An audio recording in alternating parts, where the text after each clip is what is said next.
Magandang araw mga kasyama at welcome sa Cash Talk with Mr. Cash. Ako si Erica at ngayong araw, pag-uusapan natin ang mga frequently asked questions ng ating mga kasyama mula sa ating social media accounts. And also, kasama ko ngayon si Mr. Bernard. Hi. Siya ang ating customer service representative. Okay, so siya yung sasagot ng mga katanungan ng ating mga kasama. Okay, so Mr. Bernard, bago tayo magsimula sa mga questions, pwede bang ikwento mo kung ano bang meron si Mr. Cash? Okay. Ang Mr. Cash ay isang loan application na available sa Google Play Store and isang SEC-registered application. Okay, so paano pa mag-loan kay Mr. Cash? Okay, pag kailangan natin mag-loan, pwede tayo mag-visit sa Facebook page, website, and ang pinakamadaling ma-access is yung Google Play Store. I-search lang natin yung Mr. Cash and then download and then mag-a-apply lang. Okay. So, pwede naman ding tumawag, yung mga clients natin with Mr. Cash. Paano ba ang communication dyan kay Mr. Cash? Okay. Pagdating naman sa mga concerns or meron kayong question, pwede tayong tumawag sa hotline na available sa mismong application, sa Facebook page, nandoon din sa ating website, yung mga hotlines na available tawagan. From Monday to Sunday, 8 a.m. to 12:30 p.m. And then, ang resume nun is 2:30 p.m. to 5:30 p.m. Okay. So, nagko-communicate din kayo through email? Via email? Yes, Pwede meron din tayong email. Available din siya sa lahat ng platforms tsaka website natin. contact@mrcash.pip. Okay. So, tanong ko lang, Mr. Bernard, kasi meron ditong tanong yung isa nating kasyama, Paano pag, for example, yung number niya gusto niya nang baguhin? Paano mabago yung details? Oo. Kung magpapalit ng registered mobile number, kakontak lang tayo through customer service. Kung hindi sa hotline, pwede tayong mag-email or mag-direct tayo sa Facebook kung saan mas madali nilang makikita. And then, kailangan lang natin mag-provide ng new number, picture ng ID, na hawak yung ID, para sa security na rin ng account na magpapalit ka ng number. Okay, so syempre itong susunod kong tanong, lagi natin itong nakikita sa comment section, parang ito yung mostly na comments. May harassment bang nagaganap kay Mr. Cash? Okay, si Mr. Cash po ay merong quality assurance team na sinisiguradong hindi pwedeng magkaroon ng any harassment pagdating sa collection procedure natin dahil against din to sa policy ng company. Okay, so tanong ko lang, paano nyo ina-address yung mga ganyang harassment concern?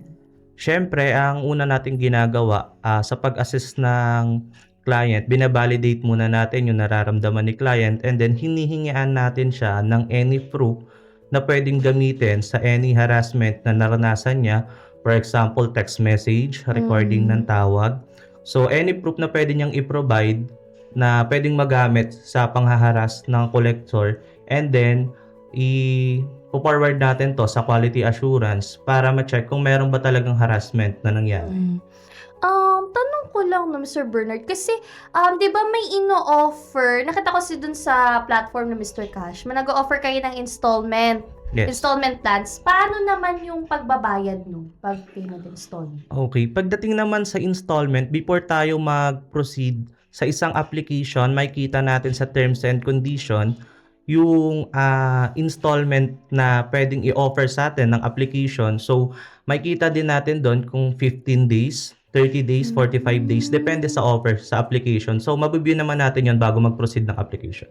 Okay. So, syempre kung merong installment, di ba, kung paano mag-loan, ito naman, paano naman magbabayad? Paano naman yung processing dyan? Pagdating naman sa payment, unang-una, hindi tayo pwedeng kumontak ng mga hindi, wala sa application natin na numbers kasi pwede tayong ma-scam pagdating sa payment. Pwedeng sa iba mapunta yung bayad natin. Ngayon, ang kailangan lang natin gawin is kumontak dun sa hotline, mobile number, Sa Facebook natin, meron naman tayong official na webpage para makita lahat ng kailangan nating kontakin. And then, tatawag naman din si Assign Collector para i-assist dun sa payment concern ni client. Okay. So, available naman si Mr. Cash, no, sa App Store. Bali, pagdating naman sa App Store natin, sa ngayon, hindi pa siya available. So, pwede nyo kaming kontakin through Facebook, calls, emails. Isa-send namin yung official link na pwede nating gamitin sa mga naka-iOS users para magamit din nila yung Mr. Cash. Okay. So, eto nga, Sir Bernard, meron din ako nabasa doon na question na syempre, pag holiday, walang pasok, ganyan. So, kay Mr. Cash ba sa pagbabayad, may holiday din? Pwede bang after holiday sila magbayad? Bali, regarding kasi dyan, kung ano yung nakalagay sa application natin na due date, kahit tumama siya ng holiday, bali fixed na yun eh. Hindi na siya nababago. Kailangan siya mabayaran. So, may ano yan, it means pag na-delay siya ng isang araw lang, meron agad na papasok na penalty. Yes, nasa terms and condition din yun. Kaya ina-advise namin si client pag nakakausap namin sila bago mag-apply na basahin mabuti or i-check mabuti yung terms and condition para hindi sila nabibigla kung ano man yung pwedeng madagdag in case na magka-overdue sila. Okay, so next question, no, pwede daw bang gumamit ng other GCash account? For example, itong si client, hindi pa verified yung GCash niya. Pwede ba sa GCash ng ibang tao yung gamitin niya? Okay, bali hindi namin siya ina-advise totally kasi nga pwedeng magkaroon din ng problem yung GCash ng ibang tao na mas mahihirapan silang i-concern sa GCash kung hindi sa kanilang account yun. Pero pwede. Pwede nilang gamitin yung other GCash account kung wala talaga silang GCash. Bali, hindi naman na kino-question ni Mr. Cash kung kanino yung GCash na gagamitin mo bilang disbursement. Ang kailangan lang is pwede siyang mapasukan ng pera. At saka, di ba may reference number yan? Yes. So, basta yun yung reference number ni client, walang magiging problema. Oo, basta yun yung ginamit niya. Regardless yan sa payment or sa disbursement, kahit anong GCash. Okay. So, gano'n naman katagal dumating yung loan disbursement? Okay. Pagdating naman sa loan disbursement natin, may kita sa application yung status ng loan. So, meron tayong pag nag-apply ka, magiging in review. So, dun sa in review, within the day, lalabas yung result nun. Pag lumabas yung result, automatic, papasok na dapat sa disbursement account yung pera. Ngayon, kung hindi naman at nag-current yung application, pwedeng kumontak sa customer service para magawa ng ticket, ma-follow up sa merchant. Okay. So, may isa pang concern, no, Sir Bernard. Meron daw siyang si client, nagbayad siya ng loan niya and then hindi daw nag-a-appear sa Mr. Cash App. Bakit kaya? Okay, may mga concern tayong nare-receive na ganyan. Isa sa mga pinakamalaking reason is pag nagkakaroon ng problem sa ginagamit nating payment. For example, ang ginamit natin is bank transfer. And then, meron kasi mga hindi na notice na client na merong maintenance yung account na yon, and then delay lang siya pumapasok. Pag tumawag naman siya sa customer service, i-confirm lang natin kay merchant kung na-receive yung payment or hindi. And then once naman na na-receive na, automatic nating ipi-paid off yung account. Pero once na hindi pa, kailangan lang ni client mag-follow up dun sa ginamit niyang bilang payment. GCash or bank account. Okay. Okay. So, ayan ba yung tinatawag na payout field? Bali yung sa payout field naman, for example, nag-apply ka and then yung ginamit mong disbursement is may problem or limit na yung GCash, for example. GCash yung ginamit mo, hindi kasi siya mapapasukan ng pera. So, pag nag-payout field, ang pinakamaganda lang gawin is within the day din, magko-close yung account. Yung payout field status, mapapalitan siya ng close. Then, pag close na yon, pwede na mag-reapply ulit. Pag nag-apply kayo ulit, submit kayo ng application, papalitan lang natin yung disbursement account na ginamit nyo para masend sa inyo yung pera. Papalitan lang yung disbursement. Okay. So, eto pa no, yung mga top din na comments ng mga kasama natin sa Facebook is, number 1 comment nila doon, bakit laging nare-reject sila? Okay. Regarding naman sa rejected na application, actually meron tayong mga list ng client na pag nagko-concern sa atin bakit sila rejected, may mga times kasi na yung rejected natin na client is meron na siyang paid off account. Okay. Pag meron ka ng paid off account, ibig sabihin meron ka ng credit standing. So, may mga client tayo na nilalagay sa file na pag nag-concern sa atin, papa-double check natin yon sa relative department, and then once na ma-check na yung relative department na pwede sila ulit mag-apply kahit hindi na nila tapusin yung duration na usually 20 days. Kapag na-confirm na ni relative department, pwede silang mag-apply ulit kahit hindi na matapos yung 20 days na duration na yun. Bali sa rejected application kasi, nakadepende lang yan sa credit standing ng client. Okay. So, for example, Sir Bernard, kunwari, nag-loan ako. Gusto kong mag-loan and then, nakapagbayad ako on that day or on that time. Tapos, gusto ko mag-loan ulit. Ilang araw bago ako makapag-loan? Or ilang araw yung hihintayin ko? Okay. Bali, pagdating naman sa meron ka ng current application then na paid off mo na, nakapagbayad ka na, ang offer kasi natin sa application is system generated. So, maraming nalilito na ang iniisip nila is kailangan mo na ma-paid off yung account para ma-operan. Pero ang totoo niyan is, kung may offer sa'yo sa system, maganda yung credit standing mo, kahit hindi pa napipaid off yung account mo, magkakaroon ng offer yung application mo, kailangan lang siyang i-double check kasi may time frame lang siya, nawawala yung offer. So, limited time offer siya. So, hindi natin kailangan i-advance payment para mag-paid off yung account. Ang kailangan lang is i-monitor yung application para dun sa offers. So hihintayin mo mag-offer si Mr. Cash, parang saka kaya siguro nare-reject din sila. Kasi yung ibang ginagawa nila, kahit kaka-loan lang nila, meron pa silang 45 days bago matapos yung loan, ina-advance payment na nila para mas malaki nga yung offer. Pero pagdating naman kasi sa offer natin, kahit hindi ma-paid off yung account, automatic ka magkaka-offer sa application pag maganda yung credit standing mo. Okay. So, bakit kaya din yung mga iba nating kasama nahihirapan silang makareceive ng OTP? Okay. Regarding naman sa OTP kasi, medyo dati pang problem to.